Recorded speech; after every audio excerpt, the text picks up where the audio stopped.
त्यानंतर ही दृश्य आहेत ज्या वेळेला वरळी विधानसभेचे आमदार आदित्य ठाकरे हे मुख्यमंत्र्यांच्या समोर आले त्यावेळी दोघांचेही हस्तांदोलन झालं।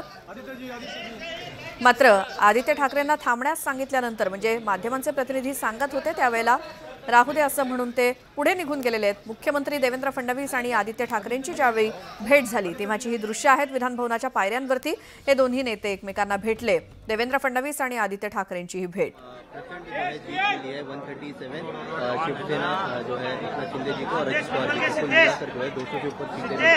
लेकिन लीडर अपोजिशन अभी तक नहीं है, क्या नहीं कैसे होगा? आज तो अधिवेशन है भाई, ये तो आप 3 दिन का अधिवेशन होगा, विचार मंथन होगा और माननीय अध्यक्ष का चयन होने के बाद जो अध्यक्ष निर्वाचित होंगे उसके बाद उनका निर्णय है। ममता बनर्जी ने महाराष्ट्र की सरकार को लेकर स्टेटमेंट दिया है कि महाराष्ट्र की सरकार अस्थिर है।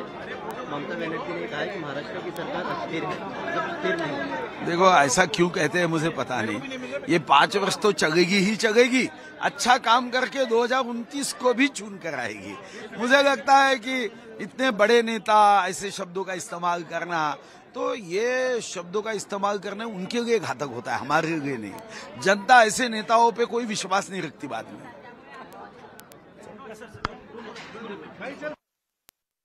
सुधीर मुनगंटीवार यांची प्रतिक्रिया आपण ऐकली। तर ही 4 दृश्य आम्ही तुम्हाला दाखवतो, एक्सक्लुझिव्ह दृश्य विधान भवन परिसरातली आहेत। मुख्यमंत्री देवेंद्र फडणवीस, उपमुख्यमंत्री एकनाथ शिंदे, उपमुख्यमंत्री अजित पवार यांचं आगमन झालं आपल्या आमदारांसोबत। आणि आता पुन्हा एकदा ही दृश्य आदित्य ठाकरे आणि देवेंद्र फडणवीस यांच्या भेटीची। अधिक माहिती आपण घेऊयात, आमचे प्रतिनिधी तुषार उपणवर आपल्या सोबत आहेत। तुषार, अधिवेशनाला आता कुठल्याही क्षणी सुरुवात होईल, मात्र त्याआधी आदित्य ठाकरे आणि देवेंद्र फडणवीसांची झालेली भेट आपण आपल्या प्रेक्षकांना दाखवतोय, काय सांगाल? पुढच्या 1 मिनिटामध्ये विशेष अधिवेशनाला सुरुवात होणार आहे। या अधिवेशनामध्ये सर्व आमदारांचा शपथ विधी पार पाडताना पाहायला मिळणार आहे। मात्र विधिमंडळाच्या पायऱ्यांवरती मुख्यमंत्री देवेंद्र फडणवीस असताना आदित्य ठाकरे सभागृहाच्या दिशेने निघाले होते आणि तेव्हा आदित्य ठाकरेंनी हस्तांदोलन करत मुख्यमंत्री देवेंद्र फडणवीस यांचं अभिनंदन केलं। त्याच प्रकारे देवेंद्र फडणवीस आणि आदित्य ठाकरे यांचा काही मिनिट संवाद देखील या पायऱ्यांवरती होताना आपल्याला पाहायला मिळाला।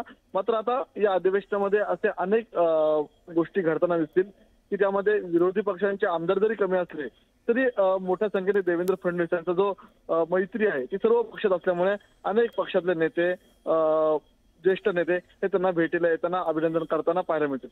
तुषार, मात्र माध्यमांकडून आदित्यजी असं केलं जात होतं, थांबवलं जात होतं काही फोटोसाठी किंवा काही, तर त्यावेळेला ते थांबले नाहीत। आपण त्यावेळेचा त्यांचा काय संवाद झाला, काय बोलणं झालं ऐकण्याचा प्रयत्न करूयात।